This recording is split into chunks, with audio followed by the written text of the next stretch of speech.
All right, so today I'm here at Goodwill and want to see if I can turn a profit with 40 bucks. So let's go inside and see what they have. All right, so far we got a sun-faded kids air hockey table, a rusted out wheelbarrow. This is cool, it's like a kid's hoverboard, but I think we can find something better. Possibility. I think this guy right here is all we can make work with our budget. It definitely needs some work, but I do have a really cool idea for it. So let's get it home and bring it back to life. All right, so pretty simple job. All we're gonna do is buff out the chrome. We're gonna sand down and paint the frame. We're gonna fix some of the warped edges. And I do have a surprise at the very end to really make this pop and get us top dollar. So to start out, I added these clamps to the sides to let it sit out in the sun and kind of help reshape it. And surprisingly, it looks pretty good. So to start things out, we're gonna buff out a lot of the chrome here. A lot of it's just dull and rusted out. So just gonna polish these up and try to make them look new again.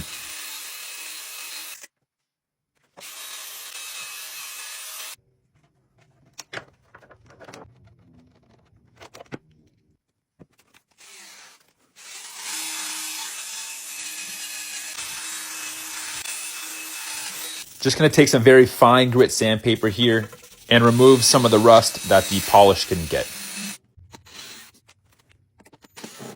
We wanna make sure that we remove all the hardware before we start the sanding process.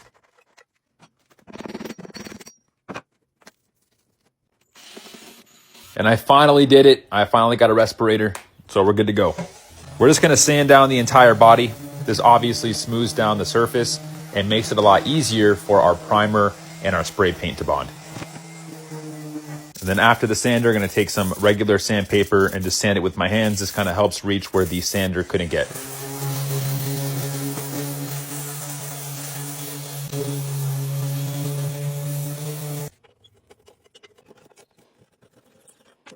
As always, the prep's the most important part, so definitely take your time sanding each and every piece. And once those are done, we're gonna put them in the sink, use some soap, and remove any of the excess sand dust. And then real quick, gonna run over to Home Depot and grab some red. Gonna run back home, we're gonna put the primer on first.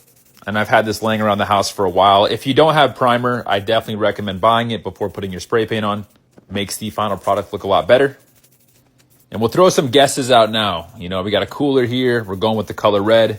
If anybody wants to take a guess as to what brand we're going for. But primer went on great. Now it's time to grab our red spray paint and put on that first coat. And you want to find the sweet spot with spray paint. You want to put it on thick enough so it looks like powder coat, but not too thick to where it starts to drip and run. And in my personal opinion, my favorite color to spray paint is red. It's just such a safe option. It always looks really good when it's done. Also, I've seen some really cool uses for these coolers. Believe it or not, people will actually use them in their gardens as like a flower bed. So I'm eager to see who's going to buy this and what the purpose is going to be.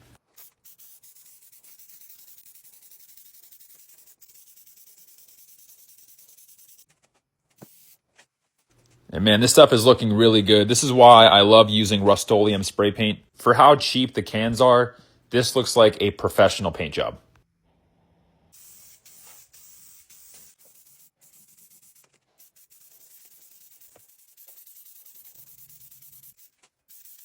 And then after painting, you always want to add just a clear coat. This gives it an additional shine and will prevent it from getting dinged and scratched.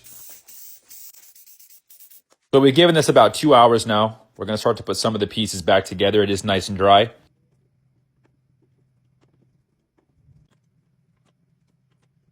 Going to remove some of the tape and plastic from below. And we'll start to put some of the hardware back on.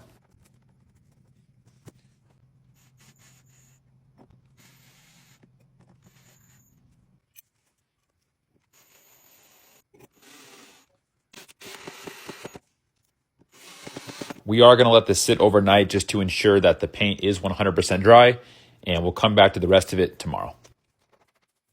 All right, so we let everything sit overnight, and I was kind of brainstorming to see what we can kind of add as final touches to really make it pop. And I had some of this door frame threshold liner that I've had forever.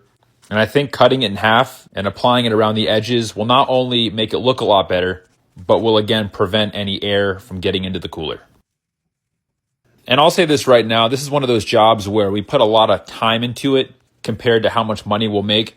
But this has just been a fun job overall. Sometimes these small in between projects are a lot more fun than the big projects with the big money.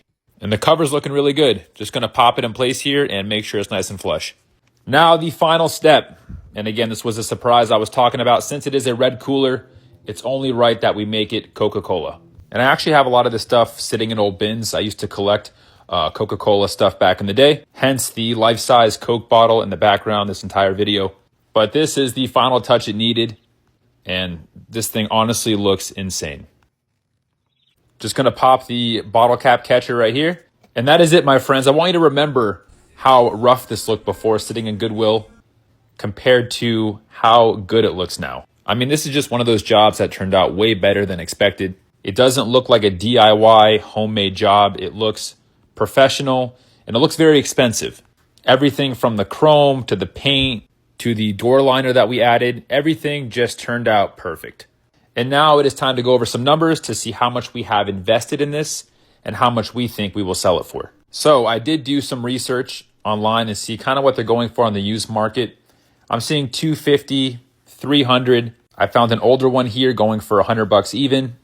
But for the most part, they're all comfortably going for $200 and more. So as a safe number and for a quick sale, I'm going to list it for $175. We spent $17.49 on the cooler itself. The paint with tax was a little over $8. And if you want to add the old sticker and that door seal that we added, those two are probably worth $20. So really we're all in for a little over $45. And again, I think $175 is a safe number. So our potential profit is about $130.